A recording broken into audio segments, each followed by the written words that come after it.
After getting ruthlessly sacked by Haas during the preseason, Nikita Mazepin has been extremely vocal about making a Formula One return at the earliest possible opportunity, as he made his desire to get back behind the wheel abundantly clear, stating over and over again that he still feels he has unfinished business with Formula One and that a potential return is very well still on the cards. So, is it really possible that we'll see Nikita back in the sport anytime soon? Which team would take him? And what exactly did he have to say about his F1 return? Stay tuned, as that's precisely what we'll be covering in today's video.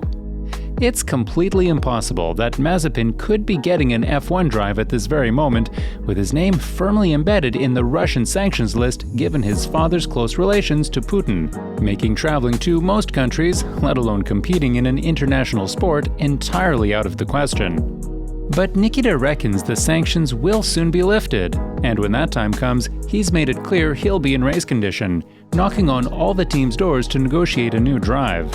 "I will be immediately behind the wheel at the first opportunity," Mazepin confidently stated. Miracles happen. I think if Kevin had been asked at the end of February if he would be driving a Formula One car in a week, he would have said definitely not. And now I'm telling you, everything is possible. Magnussen is in good shape after a break. He has proved himself, and I plan to do exactly the same to repeat his success story, added the young Russian. But Mazepin is well aware of how difficult finding a full-time seat could prove to be, so he didn't rule out needing to take a reserve driver role first before making a further step up, or even needing a temporary switch to a whole different racing series, as he revealed his interest to take on desert races, such as the Dakar or the Silkway Rally. But despite his desire to get back to Formula One, with a strong financial backing to make it stick, it is not given that any of the 10 teams would jump on the opportunity to put Nikita behind the wheel. It's fair to say that Mazepin hasn't necessarily impressed the paddock with his 2021 outings, given his fellow rookie teammate Schumacher convincingly outperformed him over the season, to beat Nikita 15-6 in head-to-head race results. It seems the only way for Mazepin to get an F1 drive again would be to find a severely underfinanced team who is in desperate need of an additional cash injection to develop their car, or let alone ensure their future on the grid. And the only team currently facing acute budget issues is none other than Mazepin's former home, Haas. Günther Steiner let the harsh reality creep onto the surface when asked why Haas hasn't yet updated their race car, with many previously believing they're simply playing smart into the budget cap and making sure whatever upgrade they eventually bring really sticks. But Günther revealed the budget cap is in fact none of their concerns. "It's the budget," he answered. "It's not the budget cap, it's the budget." So, with Haas seemingly the only team on the grid facing financial gremlins, it would be logical to assume a Mazepin-Haas reunion would be on the cards, right? Not so quick. It's fair to say that Mazepin's split with Haas hasn't been the happiest of divorces, as Nikita spoke about his harsh sacking multiple times, admitting his disappointment in the way the team cut ties with him, making it hard for him to justify ever coming back. Not only was he sacked over the phone by Steiner with a flying 15-minute notice before his dismissal got leaked to the press, but Mazepin also revealed he received zero support from the rest of the team after being given the axe, with not a single member reaching out to him with a few words of encouragement. "Why hasn't anyone contacted me? I don't know. But if a mechanic or someone I worked closely with was fired, I would send a message on WhatsApp, regardless of my attitude towards him or towards the management. It would be easier on the soul, but a fact is a fact," he recently added. "I do not want to be at a team that doesn't want me. Formula One is a dangerous sport, and you have to rely on the team you are working with.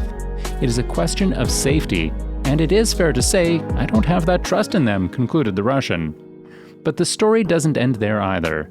The two didn't simply part ways on the wrong foot, as Mazepin, or rather his father's company, Uralkali, took things to court, accusing Haas of stealing their sponsorship money given the logos were on display for a mere day or two before the team took them down in the midst of Barcelona testing, with no intent of refunding Uralkali their sponsorship money for the season.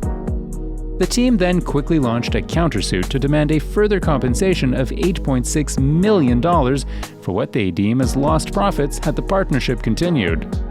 Bringing all this into the picture, with the previous quotations only amounting to very little of the shots both sides fired at each other, it indeed seems very odd that Mazepin would come begging for an F1 seat down at Haas, unless the team's management, with Günther Steiner at the forefront, changes.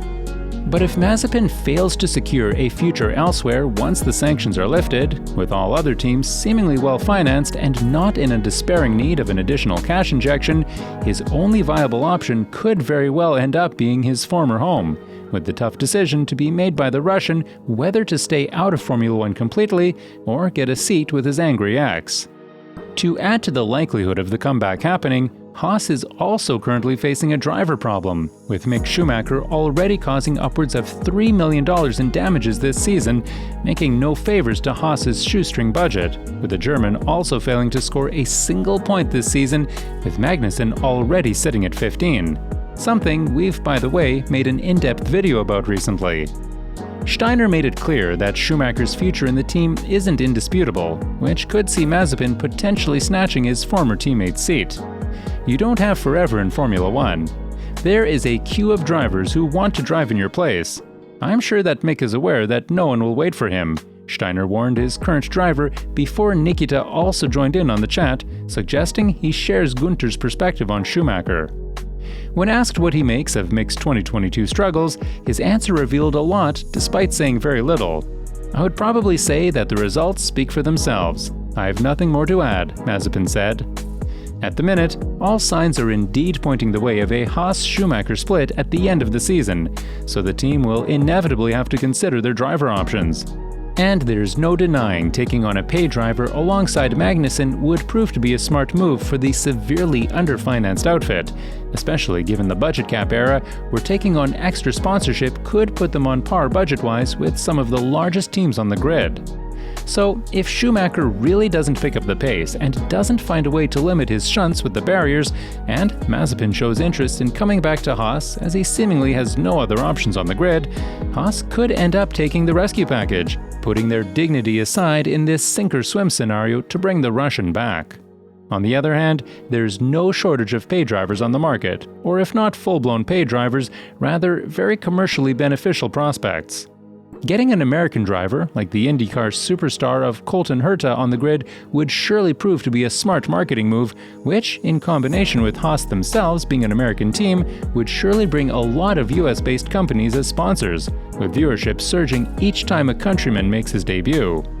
But Herta seems to be waiting for the McLaren call-up given his extensive links to the team, and for now prefers fighting at the sharp end of IndyCar rather than the back of the Formula One grid with Haas. So, whilst Mazepin undeniably has an interest in a Formula One comeback, he would dearly prefer it not to be with Haas. There's no question that he will come back storming the F1 paddock once the sanctions are no longer imposed on him, trying to snatch a seat somewhere. But with the current outlook, it seems his only viable option could really end up being Haas, who would also prefer their driver lineup not to include Mazepin, but if their severe budget issues don't take a turn for the better by the time the opportunity presents itself, it could end up forcing them to get Nikita on board nevertheless. But we want to know what you guys think. Do you think Mazepin will make his F1 comeback? And if so, will it be with Haas or a different team? And do you think he would come back a better driver than before after his break? Let us know in the comments down below.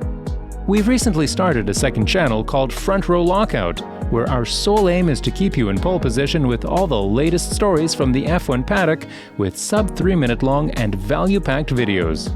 We would dearly appreciate your support by subscribing. Plus, there's an ongoing giveaway for all subscribers of the new channel, which you surely don't want to miss, as you can win prizes such as your favorite teams or drivers' merch and many more F1 prizes.